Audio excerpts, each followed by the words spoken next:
विजेच्या ठिणगीनं गव्हाच्या पिकाची राख रांगोळी. कोळसा इथं 3 ते 4 एकर गहू जळून खाक. शेतकऱ्यांचं लाखोंचं नुकसान.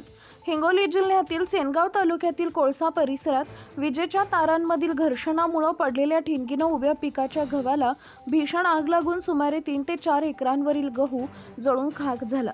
या घटनेत अनेक शेतकऱ्यांचं लाखो रुपयांचं नुकसान झालं असून शेतकरी हवालदिल झाले आहेत.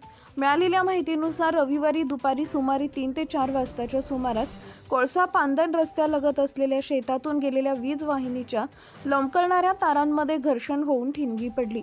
काढणीसाठी तयार असलेल्या गव्हाच्या पिकानं क्षणात पेट घेतला आणि काही वेळातच आगीनं भीषण रूप धारण केले.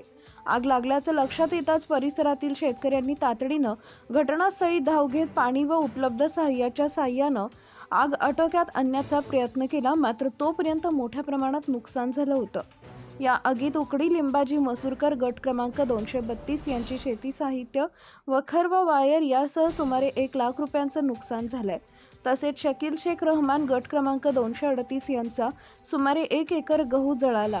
भगवान कोंडोबा मसूरकर गट क्रमांक 235 यांचे शेती अवजारे व साहित्य अंदाजे 60 ते 70 हजार रुपयांचं जळून खाक झाले.